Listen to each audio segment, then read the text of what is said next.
Grumpy. My name's Mona Mour, and this is my New York story.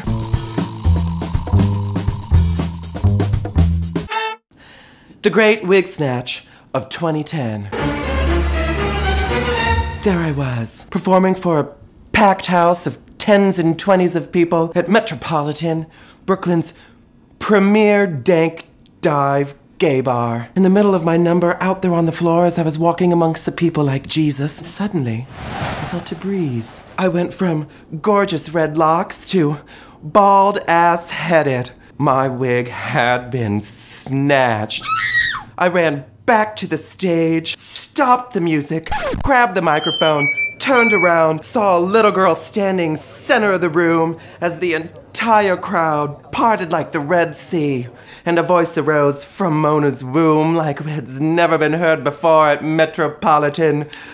Jacques, I want her out! Silence. She looked. I looked. The audience looked. I heard a pin drop and the beers opening. She stood there. I pointed again. No, really. Get out, you Upper East Side Nanny Diaries Art School. Fuck up! She tried to come to the stage and apologize.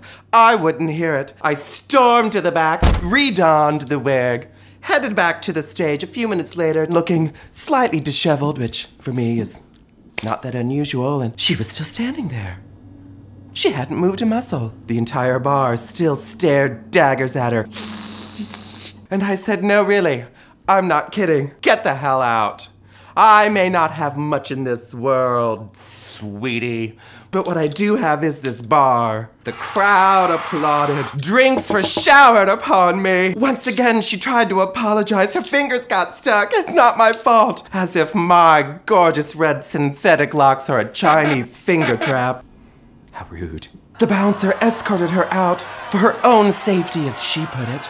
I had 3 shots of whiskey, went to the pool table, threw the balls through windows, flipped the pool table over. I renamed the bar after myself as I left. Mona's. The blogosphere erupted.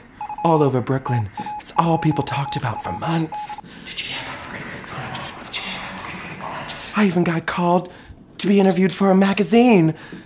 Not People, just Next, but well, and actually only their online version of the magazine. But that reporter asked me to explain myself, explain this Great Wig Snatch of 2010. I declined to make a comment because a lady doesn't talk about scandal. And the lesson I have learned is, well, a snatch is a snatch is a snatch, and that snatch snatched my wig. And if ever you have a chance to cause a ruckus, do it. Nothing gets faggots more excited than a queen losing her shit.